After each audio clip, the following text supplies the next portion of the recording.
To watch this entire episode, please log in at hellfire.agency. Hellfire Agency is a godless mission of the Church of Korahor, a Utah-based spiritual community for atheists and agnostics.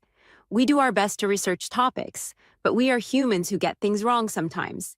Opinions are those of the guests and hosts and do not necessarily represent the position of the Church of Korahor or of any other entity. Remember to log in at hellfire.agency. Are Chip and Joanna Gaines Christian sellouts who have betrayed their audience, or is their Christian audience just too judgmental and hateful to love their neighbor? Yeah, I didn't need to see their bed. Biblically loyal. And so what they're saying is, listen, obviously this phenomenon exists in life. Gay marriage is legal in the United States, but that doesn't mean that you, as a creator, a person that we trust with our time, and maybe put our kids in front of the TV to watch your shows, ought to be mainlining left-wing social values into your shows. So Chip Gaines then basically called all those people intolerant. Quote, talk, ask questions, listen, maybe even learn. Too much to ask of modern American Christian culture. Judge first, understand later or never. This is Sunday when non-believers have never been confronted with hate or vitriol until they are introduced to a modern American Christian. Okay, my dude. American Christian.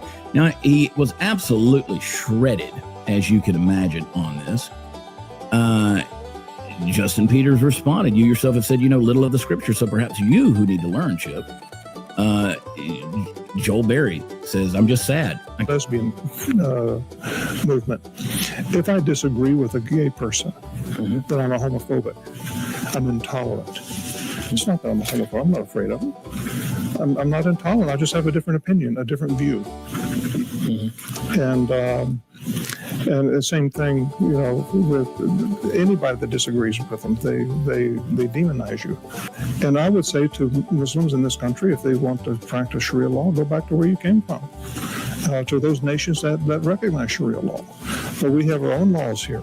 Opposing same-sex marriage because it's the Bible. What's this got to do with? Well, I mean, I'm trying to say that is a religious law too, isn't it? I mean, that we should not let gays and lesbians get married because the Bible says they shouldn't do it. Well, I believe it's a religious book. I believe the Bible from cover to cover.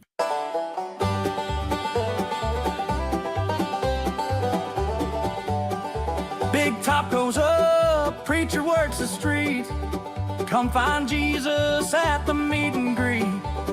Sell you heaven, then shake you from their feet. They'll raise the dead, they'll cure your gout.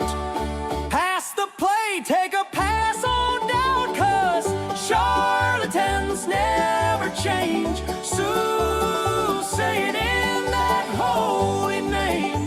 Fools burnt in holy flame. Oh, charlatans never change. Well, it's time to go live again with another Charlatans Never Change. This is a service of the Church of Korahor and our godless mission at Hellfire Agency. Once again, if you want to get more information, you got to go to hellfire.agency, but not before we stop and take Billy Graham's favorite Nepo baby down just a peg. Now, those of you who don't know, this whole controversy blew up recently about Chip and Joanna Gaines having gay people on television. They apparently were unaware that gay people have been on television, but they apparently own Chip and Joanna Gaines and their Magnolia channel and expensive tin buckets, and so people don't like having to go and be confronted with the existence of people they don't approve of existing. But here we have one particular man, Franklin Graham, and we're going to have to talk about this. I just didn't have time to load in the slides. We're going to do it right now. Here's the slides. I want to tell you a little bit about when Billy Graham's son decided to take to Twitter. Where are my slides? Give me my slides. Give me my slides now. Oh my God. StreamYard. Oh no, here we go. It's not you, StreamYard. It's me. It's not you, it's me. Every time. So what are you guys up to? You guys been taking down charlatans over where you are? That's nice. I'm just kind of sitting here trying to get Google and StreamYard to shake hands and give me my damn files. Here we go. All right. This is the tweet that started off all of this recent controversy. Franklin Graham says, I hope this isn't true, but I read today that Chip and Joanna Gaines are featuring a gay couple in their new series. If it is true, it is very disappointing. While we are to love people, we should love them enough to tell them the truth of God's word. His word is absolute truth. God loves us, and his destiny for marriage is between one man and one woman. Promoting something that God defines as sin is in itself sin.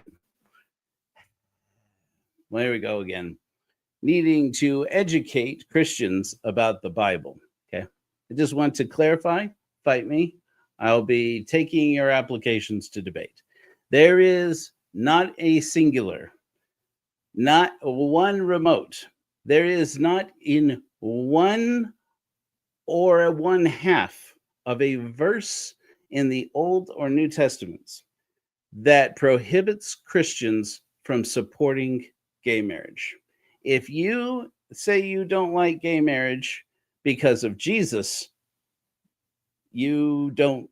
You just hate gay people and you use Jesus as the cudgel. And why you got to use Jesus like that? All work is work. But for me, I just don't understand why some of these Christians have to put Jesus out on the corner. Hasn't he seen enough? Why you got to make Jesus do the work for you? You go do your own hating. You don't need to be pulling that poor boy into this. He's had a hard time. So, but Billy Graham's kid, Franklin Graham, he's got a bit of a controversial past of his own, and the recent past, as he has gotten to advanced years, don't sue me, Franklin. I mean, they are very advanced years. I mean, it happens to many people. I almost said a not nice word there. In his advanced age, in his august wisdom, he has begun to take to the internet to remind everybody that God doesn't approve of any marriage except for between one man and one woman. Okay, let's go over the passages. There's a passage in Romans 1 that people quote as being about gay marriage and prohibiting gay marriage. It says nothing about gay marriage. There's 1 Corinthians 6, also does not talk about gay marriage. 1 Timothy 1 does not talk about gay marriage. These passages have been either misinterpreted, mistranslated, or misappropriated in all kinds of exegesis. Now, then you can find similar passages in Genesis 2, 1 Corinthians 7, Matthew 19. None of them prohibit being gay married, being gay, or being supportive of other people having the same rights as you have or I have or anyone has as a straight person. There's absolutely no prohibition in the Bible at all, which is amazing considering that the Bible is perhaps one of the most homophobic, hateful screeds in the history of all fiction. So there's an old trope that Jesus knew that God put Adam and Eve in the Garden of Eden as Adam and Eve. And therefore, God meant for all gay marriage to be illegal. The logic doesn't even add up. But then if you want logic to add up, you don't get evangelicals to do the math for you. So in any event, even some evangelicals have been calling out Franklin Graham on his, frankly, supporting his own brand of Christianity and using it to whip people around and try and chase Christians out of the house of God. Fact of the matter is, there are Christians like Chip and Joanna Gaines out there who don't want people to be persecuted for being gay and don't think that people should be out there talking, making podcasts about, well, I can see the bed. I can see the bed where they've been doing that sinning. You don't need to be seeing that. And it's just wild, right? So, but Franklin Graham is perhaps one of the most controversial because people expect him to be better. They expect him to be different. They expect him to be Billy Graham. And frankly, never did an apple roll farther from the tree of knowledge of good and evil than did Franklin Graham from Billy Graham.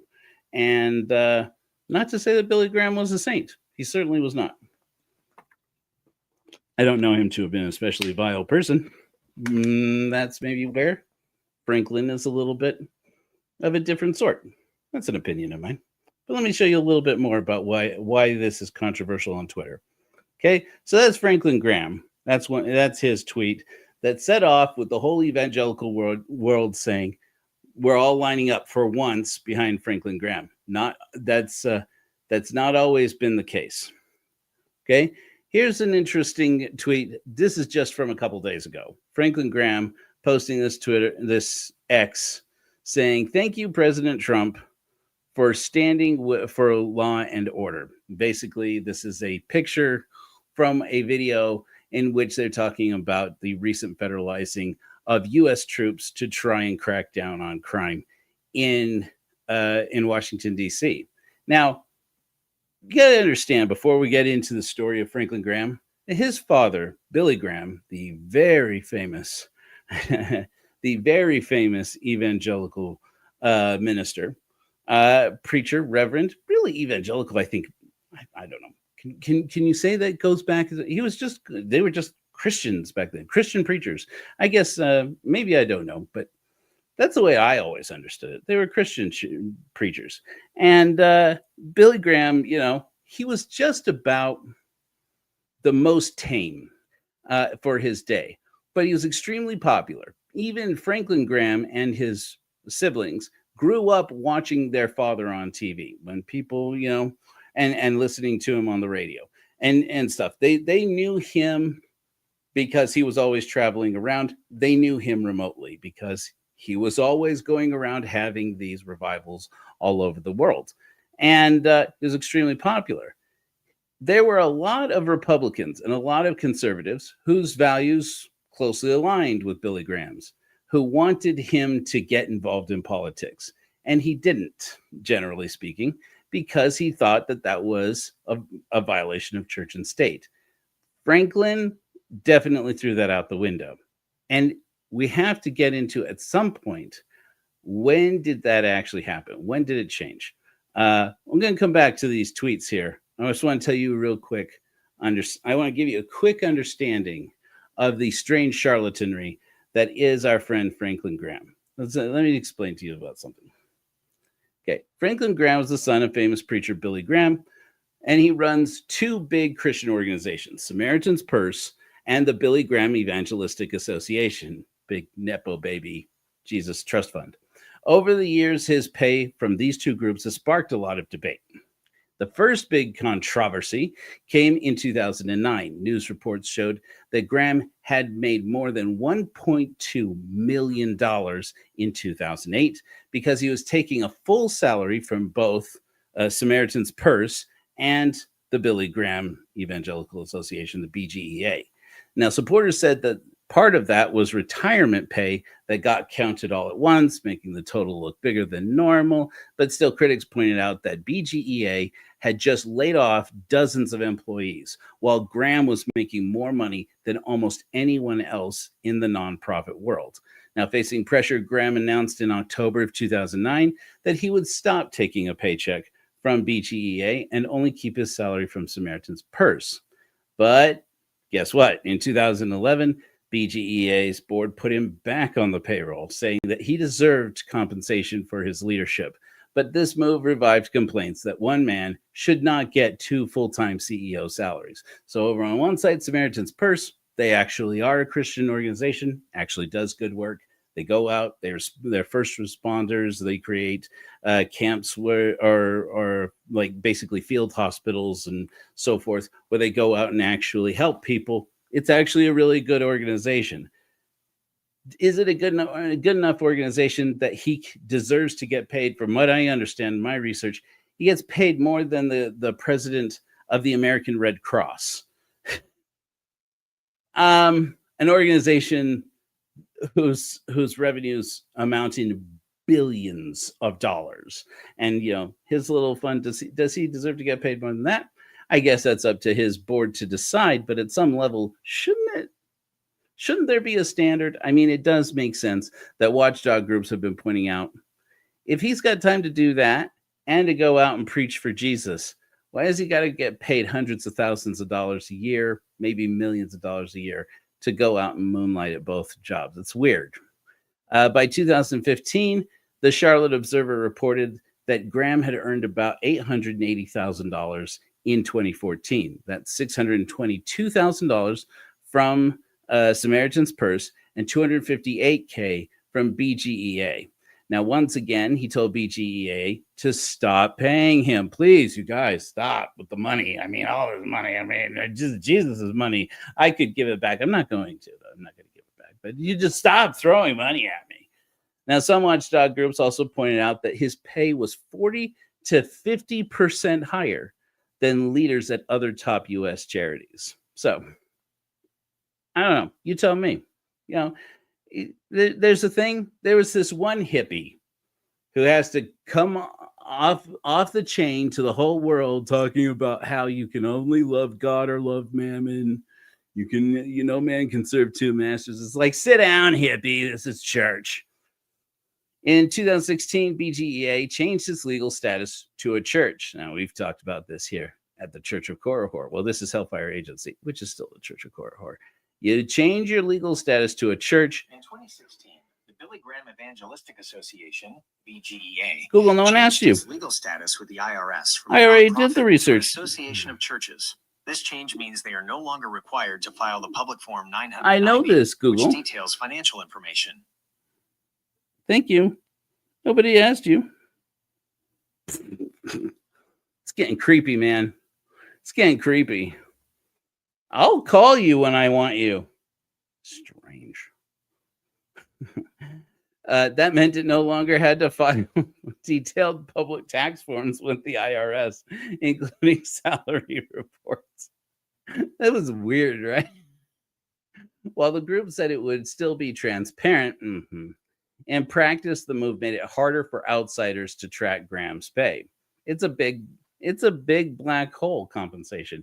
My friends over at Latter Daily Digest were just talking about this yesterday, about how there's this watchdog group that's been Widow's Might that's been looking into the Mormon Church.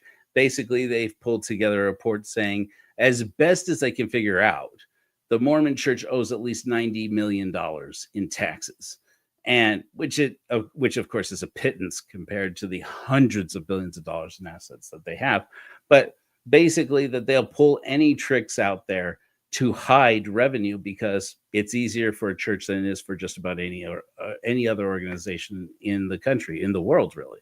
There's a reason why after the Tea Party movement, I'll say this much, after the Tea Party movement got busted up with a whole bunch of people being potentially engaging in lobbying illicitly, that was considered shady by the government and got a lot of people into trouble. All of a sudden, a lot of people who worked in the lobbying world or wanted to work in the lobbying world, they wanted to be in that 501c4 space, they wanted to be in the space where they're political activists, suddenly had ministries. There's a reason why it happens. Because church money goes dark sometimes. Not the Church of Korihor. That we're different. We keep our nose clean because we know we'll be the first ones to look at. We don't have money. The charity also reports that he sometimes uses first class or charter travel. Okay. And that family members do sit on its board. However, critics worry this weakens independent oversight of his pay. In short, Franklin Graham's salary has been controversial since it's that's not how that word is said. Controversial. That was a mistake, Franklin. Don't sue. We're good. Because of its size, the fact that he has drawn money from two organizations at once, and because of moves that he makes that make his pay less transparent. Supporters argue he leads large global charities and deserves high pay, but watchdogs say nonprofits should avoid even the appearance of excess. So that's how we start, okay? The charlatanry. It's very... Hey, whoa. We don't have to everybody. Yeah. Oh, that's interesting, Diamond Dave. That's cool. I mean, yeah. So, but the fact of the matter is that Franklin Graham is into this dark money. He's in long for it. That's fine. That's all very much in line with the hypocrisy of most Christian groups.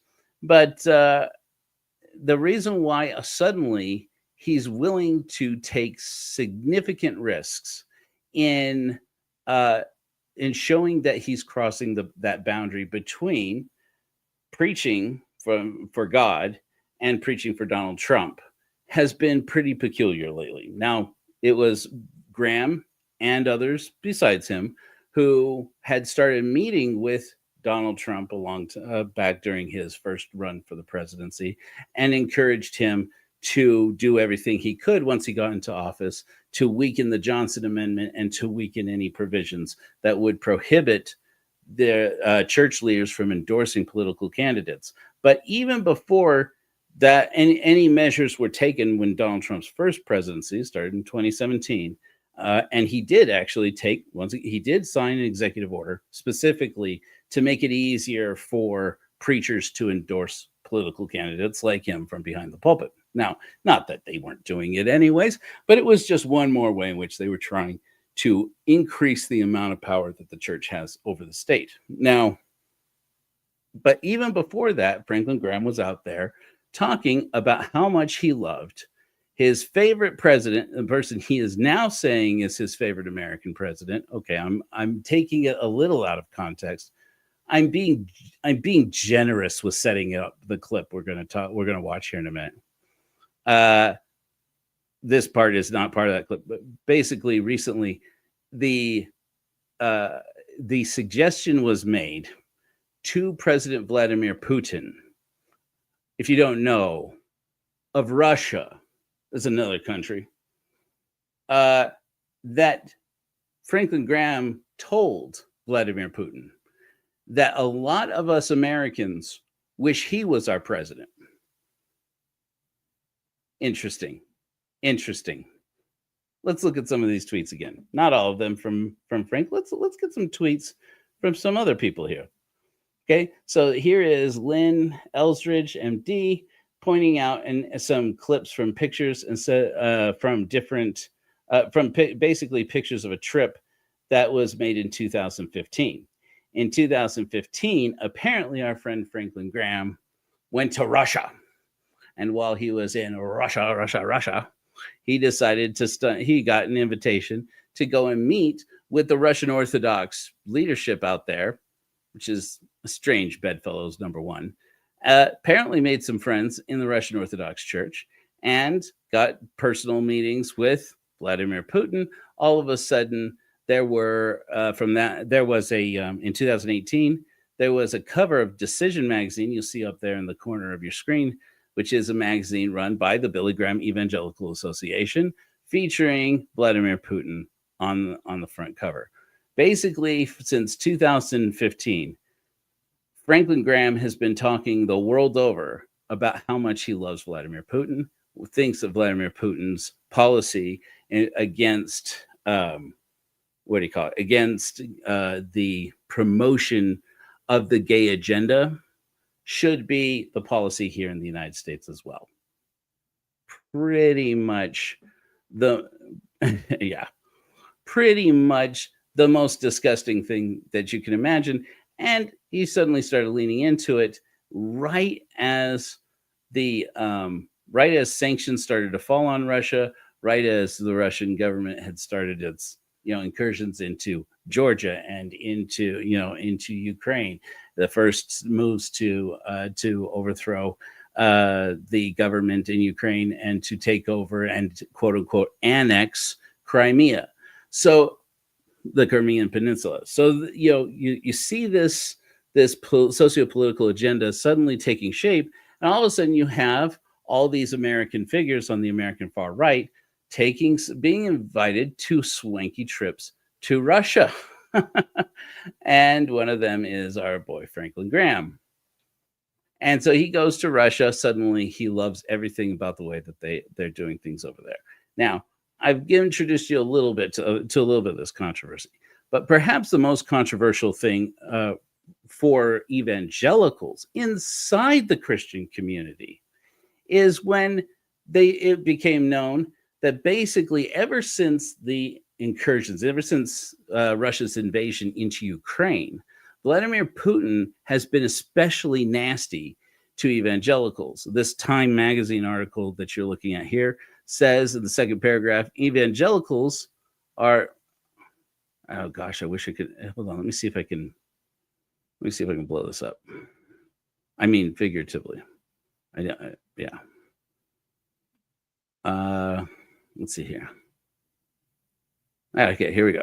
Evangelicals are targeted by the Russians disproportionately, and Azat's story is typical for Russia's systemic persecution of Protestants in occupied Ukraine. Protestants were the victims of 34% of reported persecution events and 48% in the, I can't read that, I don't read Russian names very well. In that region where Azat was held, Baptists made up 13% of victims, the largest single group after Ukrainian Orthodox. Under Russian control, 400 Baptist congregations have been lost, 17% of the total in Ukraine. So, just seems a little bit strange that right as the Russians are kicking off this campaign, this long bloody war against Ukraine, all of a sudden Franklin Graham finds himself over there in Russia because Vladimir Putin wants to talk about a family initiative that he wants to support. No numbers, no exact dollar amounts on what support means. This is, once again, it gets shady once there are churches involved, usually speaking. The Church of Korihor is the exception, but we could be shady. You never know. We could be shady AF. We could be a front for the, well, I mean, obviously not for Putin, because this is not the first time I've mentioned these kinds of associations. For Guatemala, you know, the Guatemalteco government, it's all up in this, the Church of Korihor. We're all about it. I wanted to show you some clips. I got to load this video in here, and again, we know. And then we're going to just kind of review just a few things here. We are going to watch some Franklin. I'm going to try and keep it as entertaining for you as possible because it's going to get maddening. But this is an interview that our friend Franklin Graham did right about the time that he got back from either left to or got back from his trip to Russia. So we're going to load the video. Blah, blah, blah. I'm doing better about organizing these things so that we can get to them, so we can get to them faster. So thanks, guys, for hanging in there. By the way, after we are done with today's podcast, those of you who have a link to the live here on StreamYard, I'm going to be showing off to our luminaries and luminary applicants in a special council we call Luminary Council, which will be a closed-door meeting, just those people who have the StreamYard link. If you really wanted it and you didn't have it, let me know. I'll just I'll post it to you or send it to you somehow right now. But we're going to meet right after today because I want to show off some cool things we've been doing at korihor.org. Let's talk to Franklin Graham. This is an interview he did with the Charlotte Observer, I believe. Lesbians cannot have children. Biologically, it's impossible. Right. They can adopt, but Yeah, they can recruit. recruit. Yeah, sure. What's the difference between recruit and adopt, do you think? Well, I think you can adopt a child into a marriage, but you can also recruit children into your cause. And so I believe in protecting children, okay, from exploitation, all exploitations. Mm-hmm. So that's. Okay, so this is a part where sometimes I like to talk to the person who's going to likely see this. I know you're not watching Chip and Joanna Gaines I almost joined in with the conservative critic crowd there. I'm having too much accidental fun with words. I've been very good about not swearing so far in this broadcast. I want that to be noted. Frankie Graham, your daddy, Billy Boy, would be very, very proud of me for the amount of not swearing I'm doing right now. Okay, fuck that noise. All right, so I just wanted to mention really quick here. We never have this rhetoric about how Vladimir Putin or some conservative governor in the South or somebody wants to basically criminalize either being gay or looking gay or acting gay. But you also have, they harp on, don't let the children see it. We don't want them indoctrinating our children. How many revivals have you seen where there are children in the congregation? I'm calling you out, Frank. Okay. How many times did you watch your dad preach or listen to him preach? How many times do we see children's ministries? How often do we see even the Mormon Church now apparently is renaming the primary program? They're naming it Children's Group, is the rumor.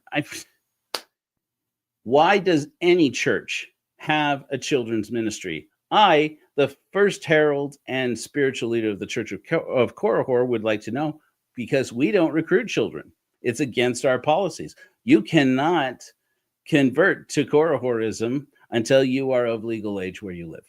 And that for us is a bare minimum of 18 organizationally. People, children can't make a decision about whether or not they believe in Noah putting 2 of every animal into a boat, and therefore they have to vote against gay marriage and have to commit to these policies, even though, in order to please a God who never gave them instructions on how to vote when it comes to gay marriage or what candidates they're supposed to support when it comes to gay marriage. Never did it. And so if you have hate in your heart, I'll say it again and again, that translates into policy, and you use Jesus to sell it. Once again, Franklin, don't put Jesus out on the street. That boy's seen enough. Don't put him out in the corner with your hate. If you hate gay people, just say that you hate gay people. Let's have a chance at it right now. Go on. Tell us, Franklin. That's all that is about. I think I agreed with Putin. I think protecting his nation's children, I think, was probably a pretty smart thing to do.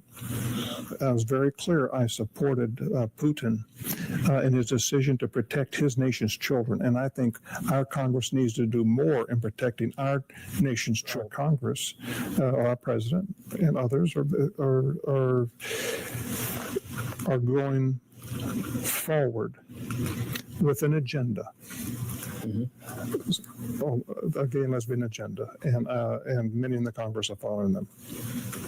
And what does that agenda entail, in your opinion? Well, just look at where we are today with at every. I mean, do you love the cryptic answers? Just look at where we are today. It's just because we're going to pretend this is for effect, and nobody's going to notice that I have a big pile of garbage that I strategically put right behind me so that you can't see it. I got to take my garbage out, so what? And that this isn't me just taking my pizza plate and putting it out of the shot. Okay, hello. The gay and lesbian agenda during the Obama administration has got to be the weakest gay and lesbian agenda of all time. I mean, it wasn't until the Supreme Court, it wasn't until here in Utah, the Obergefell decision first fell down, where a Utah judge, not even the Supreme Court, a Utah federal district judge was the one to come forward and decide, it really is not constitutional to prevent gay people from enjoying the same civic rights as everybody else in this country. And so it ought to get kicked up to the Supreme Court, if anybody, but until further notice, you can't prevent gay people from getting married. That's unconstitutional. And it was because of that. Now, if that was an Obama decision, then Barack Obama is the worst president in getting things accomplished of all time. he had nothing to do with it. When the man ran for office, he very famously said on debate stage that neither he nor Joe Biden, who was his running mate already at that time, supported gay marriage or changing the law. We came a long way between 2008 and 2016 as a country, in my personal opinion, which is just my personal opinion. And I do not discriminate against anyone, in regard to the sacraments, promotions, hirings, firings, or any other policies of the Church of Korihor on politics. I don't ask about people's politics. I don't want to know. But as far as the moral question of whether or not gay people should be considered people with full rights and protections of every kind in the government or anywhere or in church or anywhere else, it's unequivocal to me that you have to support that gay people at least be treated like they are human beings just like anybody else. And if you don't, and you say that that's for Jesus's love, I just don't see that you really know the difference between Jesus's love and your hate anymore. And how disgusting would that be? I remember back in 2016. So remember, this interview is happening in 2015, right? In 2016, Pete Buttigieg runs for president. And at the time when Pete Buttigieg was number 3, following up from behind Bernie Sanders, anybody remember that? And Joe Biden in pretty much in all the polls, if at all, for the Democratic nomination. All of a sudden, Franklin Graham had to weigh in on the election. Of course, he has to weigh in on the election. And what does he want to talk about? He posted again on Twitter, just still Twitter. Elon, will you please tell Mecca Hitler? You guys remember? Do you guys know that Grok started referring to itself in the third person? It was last month it started referring to itself as a Mecca Hitler. And yeah. What interesting lives we lead these days. Is it not interesting? Is it not? He takes to Twitter. He takes to his ex's Twitter and says that Pete Buttigieg needs to repent. Political candidate. This guy's not even a shoe-in for the Democratic nomination. And what's he got to talk about? He can talk all day. Franklin Graham can talk all day about how Joe Biden is a Catholic who doesn't believe in who is pro-choice, who doesn't believe that abortion should be illegal, which is actually one of my personal favorite things about the man Joe Biden. I don't have a lot of those. I have more than I used to. I'll say that. I have more than I used to. And then you have Bernie Sanders, who at that time was being blown up all over the internet that Bernie Sanders was a closet atheist. Don't we freaking wish? What he really is a Jewish man, a good Jewish man who does not support Benjamin Netanyahu like Jesus. Just kidding.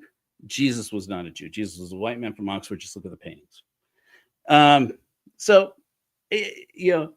To say that you represent the opinions of all these people, of all these Christians, and then come out with, that's why I support Vladimir Putin and his policy for protecting children, which everyone who knows Putin's policy on this or anything else knows that Vladimir Putin has people disappeared.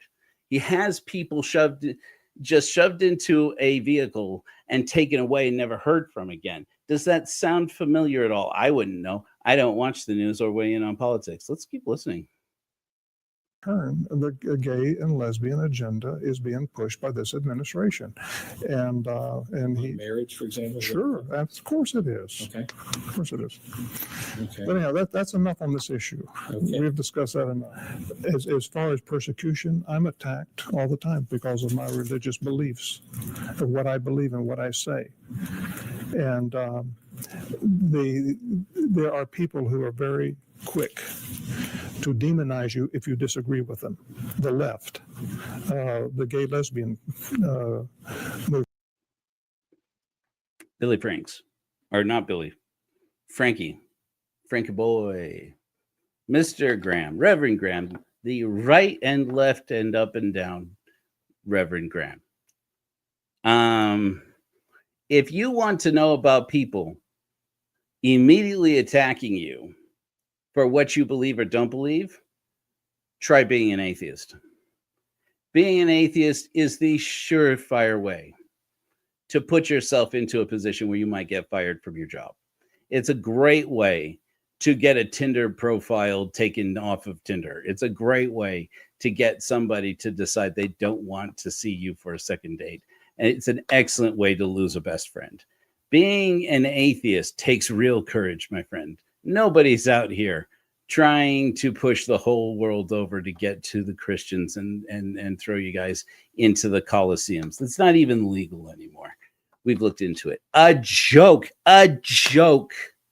We atheists, we got to have fun because, we have to be each other's friends now. But this persecution complex, it does get tired. Even when atheists do it. What I just did right there, there are atheists in here, in this room, complaining, rolling their eyes right now. It's like, okay, it's not like and it's true. It is true. Nobody likes anybody who just whines about how they're always the victim. So just relax, okay, my guy. Gay people are not going to get, pitchforks and torches and hunt you down right now. I don't think you're in any kind of significant danger. The irony being that right now you're going to Vladimir Putin and telling him that we Americans want him to be our president, as if we might not already have that problem. I'm not saying we do. I'm not saying that. I'm just saying that if we're having conversations about what people are saying, somebody out there, tell me I'm wrong. Tell me I'm right or tell me I'm wrong. Are there not people who think that right now our president is Vladimir Putin in this country? But to tell him that while objectively ignoring the fact that evangelical Christians are being persecuted under Russian occupation in Ukraine, it just feels to me like the switch of masters from God to Mammon. It has made its full manifestation there, Franklin. And again, you're welcome on Hellfire Agency at any point in time. I'll be happy to give you my personal phone number. We can have this conversation as long as I can record it, because boy, could that be great cred for me. And I hope it happens, Franklin. I hope it happens. I will. If Franklin Graham, I'm making the bold statement now. Somebody clip this. Somebody give me the short for this. Joe Rollins, First Herald Church of Korihor. If I could convince Franklin Graham to give me an interview on Hellfire Agency where we can talk plainly and directly face to face on this, I will get on my knees and pray to Jesus. I will pray to the Father in the name of Jesus for the first time since I was a Mormon to save my damn soul. Okay? I'll do it on air live. Everybody can watch it and see what happens. Okay? For you, would you lose a soul, Franklin? Would you lose a soul? Come on, buddy. I hate it when I do that. Here we go. If I disagree with a gay person, then I'm a homophobic. I'm intolerant. It's not that I'm a homophobe. I'm not afraid of them. I'm not intolerant. I just have a different opinion, a different view. And should we be able to have different views? Should everybody be allowed to have a different view? Franklin, let's get together on this. I'm not even going to say what I was going to say. Let's get together on this. Yes, absolutely. Everybody should be able to disagree or agree. Does that mean you're not a homophobe? Homophobe, it's true. The etymology is a little bit strange. Are you or are you not afraid of gay people? It depends on what you mean by afraid, isn't it? But I mean, did you or did you not bloviate just a few minutes ago in this very interview about how afraid you were of a gay and lesbian agenda that was recruiting children, while fully ignoring that there are children who are getting saved at 8, 9, 10 years old all over this country and all over the world all the time, being indoctrinated into something far more invasive and dangerous than a lifestyle of loving people you feel attracted to. the dangerous recruitment. And the same thing, with anybody that disagrees with them, they demonize you. Some say I don't usually follow up with this many interruptions. Anybody that you disagree with, they demonize you. That's not true about gay and lesbian people. That's not true about left people, left-wing people, or right-wing people. Let's be blunt, Mr. Graham. That's true about people. People demonize people they disagree with. And yes, we live in a time of very charged political, very charged social conversations, and especially nowhere more so than on Twitter, where you are out there tweeting about Chip and Joanna Gaines not being good enough Christians because they had gay people on their program, because they have a gay couple who have two sons who were born with surrogacy on the program. Do you see how this free speech narrative, this let's have open dialogue narrative, it falls flat with your holier than thou, only for me and none for thee kind of attitude about how people should, about what opinions are allowed in the public square and which ones are not. So maybe you have a little work to do. Maybe do some work on yourself there, Frankie boy. We're going to come up on the end of an hour here in 15 minutes. Looks like we're going to get done right on time. We're going to try and keep episodes closer to an hour now, especially because it's going to get late. And I got to talk to some of these Korihors because we've got exciting changes going on in the Church of Korihor, man. If you don't know, you got to know. Go to korihor.org. Whole new look at the Church of Korihor. I'm just going to say that. That's not what this is about, but we got a whole new look and we got all new functionality. It's dope AF. Demonize Islam, and Christians in this country have opposed the building of mosques and are worried about Sharia law. Isn't it too well, we should be afraid of Sharia law. We should be absolutely afraid of it. No question about it. Because do you see? Okay, again, I hate doing this, doing these frequent interruptions, but do you see how this very astute reporter just turned around this argument for secularism? You don't have to agree with me about that this is secularism that you were calling for a minute ago, Reverend. But the fact of the matter is, if you want to talk about having public spaces preserved for public policy conversations that are not tainted by favoring anybody's religious perspective or any one religious group's rules over and preferring them over anybody else's religious rules, if that's not what secularism is, then I obviously need to be educated on what secularism is. I've been a secularist for over 20 years. I know the dictionary definitions, and I just give it to you, okay? Keeping public policy and religious idealism in separate spheres, and not in order to maintain that everybody in a multicultural society should be able to enjoy and profess their belief or non-belief as they like. It has been bedrock policy about this country, in this country's lawmaking since the beginning. And sure, we've broken it many, many times. We often break it. We're breaking it right now. There's a faith office at the White House right now. The devil sending spiders after me. It's cool. I'm into it. Whenever those policies are broken, whenever that secularism, that wall of separation between church and state is eroded on anyone's benefit, including mine, including ours at the Church of Korihor, everybody gets hurt. Everybody is harmed by that because it is a violation of that standard that says this should be a place where people can worship or not worship as they choose. So, there's no tolerance in Sharia law, and now this is where we atheists, those of us who are atheists, and I am a Korahor, I also am something of a classic toxic atheist. I own it. I own it. I do this, okay? This is one place where where Christians and atheists, we have seen a little more closer than we might like. You don't like it, Reverend Graham. I don't like it. The fact of the matter is, I share the skepticism of Sharia. Sharia is bad. Sharia is wrong in our society, in our policy. And I will argue with any Muslim that Sharia hurts everybody where it is implemented.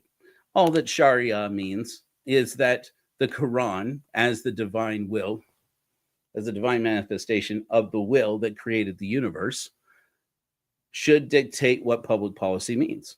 It's the same problem. And this reporter is pointing that out, that Vladimir Putin making evangelizing or promoting homosexuality illegal just so that he can start making people disappear that he doesn't like and saying, well, they were gay and that makes other people gay because gay people are all out there recruiting gay people, is no better than Sharia.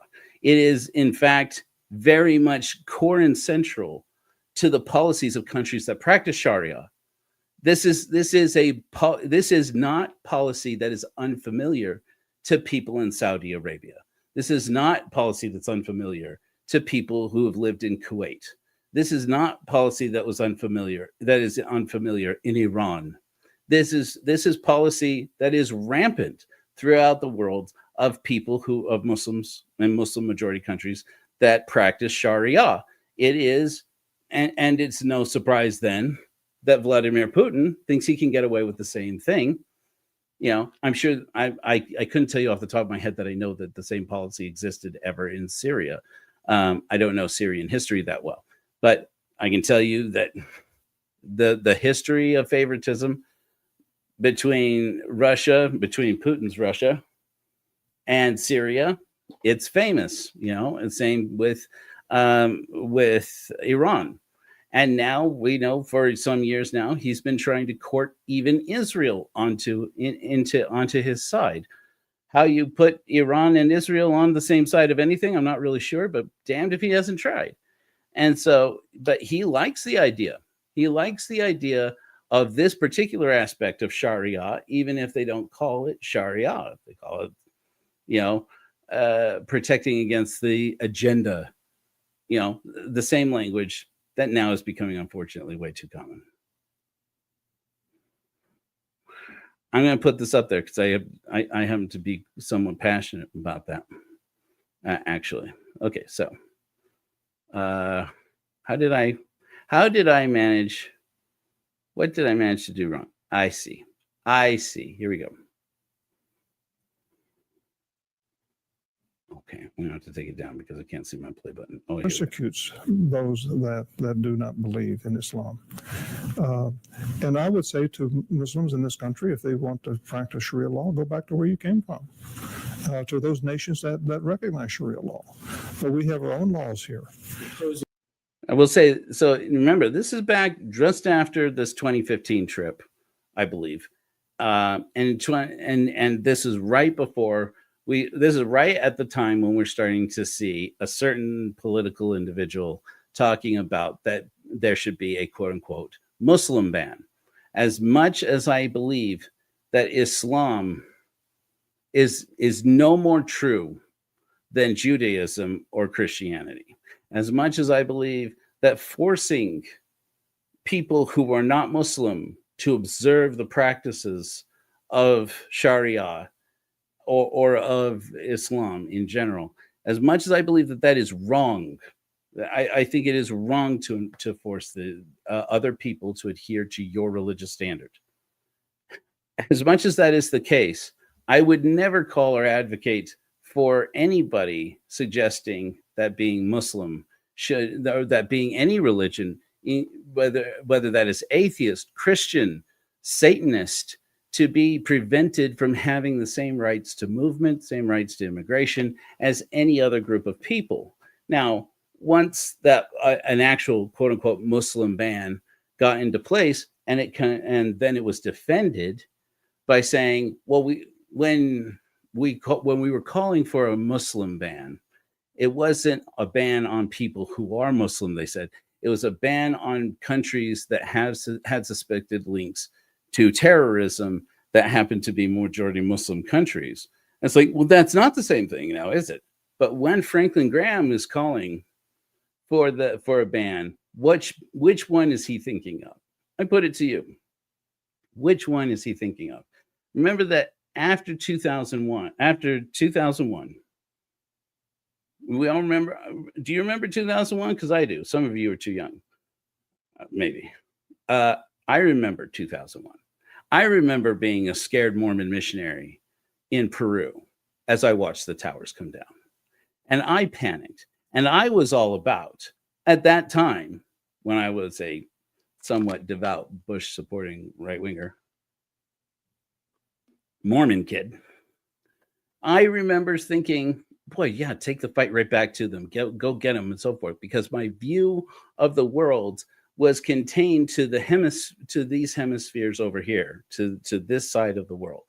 And it wasn't until I had done a lot of growing up as a person and a lot of immersing myself in world culture that I came to discover how naive that position was, that we were all attacked by all of them when they're, it's been said again and again in toxic atheist circles, there's no group of people in the world who have more to fear from Muslims than other Muslims, because in the Muslim world, they burn, the fire, the nationalist fire burns hot over whose form of Islam is the true form.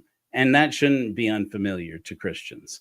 It's the oldest school, this trick in the book is to otherize people, even who are in your same camp, on lines that are more politically convenient to you, or however, or more convenient when it comes to competing for resources, and saying those are not the true ones. We are the true ones, whatever it is, right? We're the true, Astrozorians. What am I thinking of? Yeah, anyways, we're the true Mormons. We don't even have time to get into that. I posted on Facebook today that the recent non-debate between Jim Bennett and Jacob Hansen about the new Mormon Church's new communications director not being willing to endorse the proclamation to the world about marriage and family. That I am to post today that I happen to think that Jacob Hansen was right on that debate, and it tastes like poison. I will have you know, Jacob, we're not close. We've talked once, as you guys know. He's been on the show. It tastes like poison in my mouth every day, all day. Blech. And Jim Bennett, you're welcome to come and call me out and tell me anything you want. We have some mutual friends. I think you will find I am a fairly easygoing person to talk to, and I'd love to meet and talk to you. But anyways, let's wrap this boy up, Franklin. We're tired of looking at your mug. Same-sex marriage, because it's the Bible. What's this got to do with? Well, I mean, I'm trying to say that is a religious. It has everything to do with it. That's how you could even make that case. That's, you guys know I hate interrupting. How a logical thinking person could even make that case. I didn't finish my story about it. After the attacks against the World Trade Center, Franklin Graham famously came out and said that Islam was a wicked, evil religion. How in the hell a Christian would know? I have no idea. Do you know the amount of blood that has been spilled for Christianity? I can answer for you. You don't. For the doctrine of discovery alone, We do not know. And I've said this before, it warrants saying every time. I was stunned when I learned about this, when I did a little reading on this. We literally do not know how many people indigenous to what we call the Americas were slaughtered under the doctrine of discovery, with the literal vicar of God endorsing that slavery and bloodshed were the rule of the day for any country that did not immediately, embrace and convert, not just to Christianity, but to Catholicism in particular. And then when the Book of Mormon, since Jacob Hansen, if you're out there and I finally have your attention again, just kidding. I'm sure I could contact Jacob and he'd give me his attention if I asked for it. But I know you've done pieces on this because the Book of Mormon celebrates as a great hero Christopher Columbus, who, according to the Book of Mormon, those of you who have been out of the church a while, like I have been, probably don't remember this. The Book of Mormon, there's a character who lived 600 years before Jesus, if he ever lived at all. 600 years before him, 2,000 years before Columbus, prophesies the coming of Columbus to the Americas as a great inspired man that the Holy Ghost had moved upon to motivate him to come to this new world and found the great nation of America, obviously to bring about the rise of Mormonism. That's in the Book of Mormon. And so every time the Columbus Day debate comes up, it becomes a hot topic with Mormons. So Jacob even has this video. Jacob, I'm startled. I'm startled you can defend that position. Jacob and I have a lot to disagree on, and we've talked about having debates. Unfortunately, we just couldn't agree on a topic, but I'd like to see it happen. I'd like to see some more debates happen with the Korahors. We're all about it, man. These atheists are ready to rumble, but we just haven't come up with a good one. But I'd love to do this. I'd love to challenge any Mormon, any person who wants to defend to me that Christopher Columbus is God's messenger to the world or was inspired by God in any way for a good reason and a good purpose, and that that the conquest of the Americas were for an innocent purpose. I would love to have I would love to hear your proposal for a debate. The fact of the matter is, the number of indigenous people who died as a result of this doctrine of discovery, the Catholic Church's doctrine of discovery, and which is just basically the conquest of the Americas, is in the millions to tens of millions.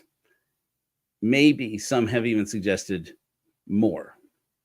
But because insufficient records either were kept by the Spaniards and Europeans, or because they were deliberately destroyed, we will likely never know how many people exactly were slaughtered under the doctrine that if you were not Christian, the right kind of Christian, you would forfeit your land, you would forfeit your wealth, you would forfeit your freedom, and you would forfeit your life. And to then turn around and call Islam particularly evil, I definitely see the evils of the doctrines of the Quran.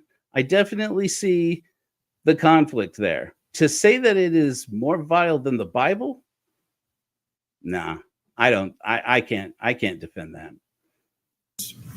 Law too, isn't it? I mean, that we should not let gays and lesbians get married because the Bible says they shouldn't do it. Well, I believe it's a religious book. I believe the Bible from cover to cover. I understand. And I believe the Old Testament as well as the New Testament. Except that he doesn't. Of all people, I should not be the one, and we are running late, friends, so I'm just going to wrap this up.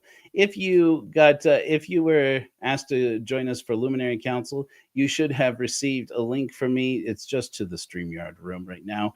If not, I'm putting it and you wanted to join in with us, I'm putting it into the comments right now. I'll have to have that changed. Oops, that's not what that is. Hold on. Yeah, this is an interesting comment, MB. I'm pretty sure I have read the Bible cover to cover, and I have claimed it. I just never read it straight through. A lot of people don't read Proverbs and Psalms and Ecclesiastes and Song of Solomon. First of all, I always read Song of Solomon first. But the oh, it's a good question, Joey. Yeah, I'll record it. Yeah, I'll try. I think I can still record in this room. Yeah, I'll record it and post it in korahor.org. That's a great idea. We come up with brilliant ideas, the technical minds of korahors. I'll try, Joey. Okay. But I got some really cool things to introduce to you. But now I lost it. What was I saying? Yeah. Let's just wrap up with Franklin and just get. Oh yeah, so the Bible. I have read pretty much. I feel very convinced. If I haven't read everything in the Bible, I've read everything that anybody would care to. I definitely read all of the books of Moses, quote unquote. I read all the major prophets and I read all the minor prophets. I remember very well the many times I read all the Gospels. If I have a soft spot in the New Testament, it's Acts. I never liked Acts of the Apostles. I always thought, like, this does not sound or feel right. Now that I have a little more experience with the history of how Acts of the Apostles came to be, I know a little bit better about why it feels so disingenuous to me. You get a lot of the same feeling reading Acts of the Apostles as you get reading the Book of Mormon. It's like, this story is a little too cohesive and a little too slanted to a little too many things that have too many acronyms to not be somebody's BS propaganda story. But anyways, let's wrap up with Franklin. Let's finish him off. Well, I don't mean like that, Franklin. Father seemed to take a turn for the worse after the birthday party. Yes, he did. How's he doing now, and anything new on? Nothing has changed him. He's about the same condition, maybe a little better. Mm-hmm. Maybe just a little better. Yeah, I think maybe now. Oh, I didn't mean to keep going with this. So we're done with him then. This is them talking about how Billy Graham was in ailing health at the time, which he was. He passed not long after this. So, look, in a world where so much changes so often, it's nice to know that some things never change. Charlatans like Franklin Graham are definitely one of those things. If they can hide the money from the government, they can hide it from watchdogs. If they can hide it from watchdogs, they will hide it. They will hide it from their congregants, and they will sell them that you can become special. They will sell you that you are a sinner, and they will sell you that you are evil and born sick and commanded to be well. They will do it every chance that they can get because it is an absolute lucrative. The word just went out of my mind. It's a lucrative shill. And Franklin Graham, I just don't see that you have any moral authority to speak to Chip or Joanna Gaines about what makes a true Christian. As far as I am concerned, I have been more impressed with the Christianity of Chip Gaines since this controversy began than ever before. And frankly, I think you Christians out there who are out there bloviating about what a bad Christian Chip Gaines is or how untrue a Christian as he is, I think you should frankly be getting down on your knees and asking God to make more Christians just like him, because frankly, it's the first time I have seen a Christian I actually thought, damn, but if they were all like that, we probably wouldn't be collecting all these ex-evangelicals, ex-Mormons, ex-Jehovah's Witnesses, ex-Catholics into the Church of Korahor in the droves that we're collecting them now. Okay, it's not droves, but we're getting to droves. And the deconstruction is strong and powerful. So there's a reason why our luminaries, who are the missionaries of the Church of Korahor, are out here feeding people, wrapping cold people in blankets, working on housing. We're working right now. We're actively talking about a new mission to provide better access to housing for people who are trans. We are actively working to do service for other people. We're talking right now about organizing first responder missions who will be ready at the drop of a hat to respond for the benefit of climate refugees and I don't know that we have a fair name for it yet, but impact refugees from asteroid impacts, because we're preparing for it. We are preparing for an apocalypse of completely natural but magnificent proportions. We're going to Luminary Council. I want to thank you guys very much for being here. We do have an episode this Friday, after which we will have another Luminary Council. We'll have an episode on Friday of Non-Zero Chance. I am, however, going to start next week reposting Blood Atonement episodes. We're going to talk about murder among the Mormons, and particularly going back to some updates that I've done recently about the Ted Bundy story, and some of the interesting, really interesting controversies about that. I have been a series about Joseph Smith and his family that I've been working on for a while. Been trying to get that caught up. Got people champing at the bit to try and get my attention on why haven't those episodes released. We're coming out with new stuff all the time. I am going to ask that those of you who are contributors and or fellows of the Church of Korihor, please be patient with me. You're going to notice when you log in, there's a lot of stuff that looks weird. It's in the wrong place. It looks like it's broken. Believe it or not, the Church of Korihor's website is working better than it ever did. I'm kind of super proud of myself. I've been working on it, working on some new concepts. In the next few weeks, I'm going to announce some big changes and some really exciting things for atheists who are pursuing spiritual epiphany. I'm really excited about it. I'm going to talk to some luminaries about it. If you are in the chat right now and you want to join us, we are. I think we will record it, or we won't. I don't know. The Friday meeting, Nikki, is 9 o'clock again, which is we are overdue. I want to thank you guys very much, and remember, flash bright, my friends.